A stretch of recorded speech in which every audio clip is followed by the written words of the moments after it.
রাজ্য বিধানসভা নির্বাচনের আগে ভোটার তালিকা ঘিরে নতুন করে রাজনৈতিক উত্তাপ বাড়িয়েছে ফর্ম 6 ইস্যু।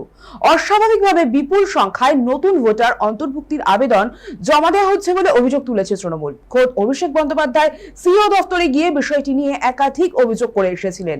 তার অন্যতম দাবি ছিল সিসিটিভি ফুটেজ এবং এই সংক্রান্ত তালিকা প্রকাশ। এবার তৃণমূল দাবি করলো এই কাজ করতে রাজি হয়েছে কমিশন। শুক্রবার সিও দপ্তরে মুখ্য নির্বাচন আধিকারিক মনোজ কুমার আগরওয়ালের সঙ্গে দেখা করেন তৃণমূলের 3 প্রতিনিধি। দেখা করার পর তাদের দাবি সিসিটিভি ফুটেজ সহ কত ফর্ম 6 জমা পড়েছে তা জানাতে রাজি হয়েছে কমিশন। একদিকে নির্বাচন কমিশন সবাইকে বলছেন অনলাইনে করুন, আর এখানে অফলাইনে 10,500 ফর্ম 6 এখানে তারা জমা নিয়েছেন। এটা তারা বলার পর প্রথমে তো ওনারা মানতে চাইছিলেন না।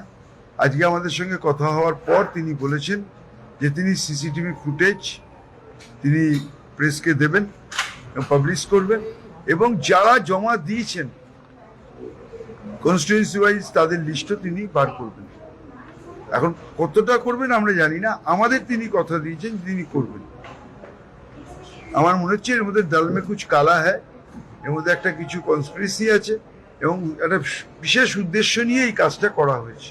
একটা ইলেকশনকে প্রহসনে পরিণত করেছে বর্তমান নির্বাচন কমিশন, প্রহসনে পরিণত করেছে। বিজেপি অফিস থেকে যা বলে দেওয়া হচ্ছে, যাকে পোস্টিং করা হচ্ছে সেটা সেইভাবে করা হচ্ছে। এই ইলেকশন কমিশন পরিচালনা করছে না, এই ইলেকশন বিজেপি তারা পরিচালনা করছে এবং ফলে তাদের ঘনিষ্ঠ লোকেদেরই বিভিন্ন জায়গায় পোস্টিং করা হচ্ছে। এখন পর্যন্ত প্রায় 483 জন অফিসারকে বিভিন্ন জায়গায় বদলি করা হয়েছে। এটার ভিতরে একটা বিশাল উদ্দেশ্য, ষড়যন্ত্র, চক্রান্ত রয়েছে। সেইভাবেই তারা পোস্টিংটা করছেন।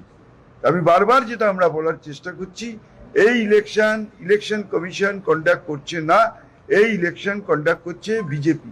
ডিসপ্লে করার জন্য যাতে প্রত্যেকটা পলিটিক্যাল পার্টি দেখতে পারে এটা কোন ফর্ম 6। আজকে সিও বললেন যে আপনি আমাদের আশ্বস্ত করছেন এবং নাকি প্রেসেও বলবেন যে ফর্ম 6 যেটা 28 ফেব্রুয়ারি যেগুলো ডিলিট হয়েছিল, তারা যে অ্যাপিল দিয়ে ফর্ম 6 দিচ্ছে সেগুলো একবারই জেলাওয়ারি কনস্টিটিউয়েন্সি ওয়াইজ তিনি ডিসপ্লে করবেন, তিনি আপনাদেরও অ্যাড্রেস করবেন সেটা বলেছেন।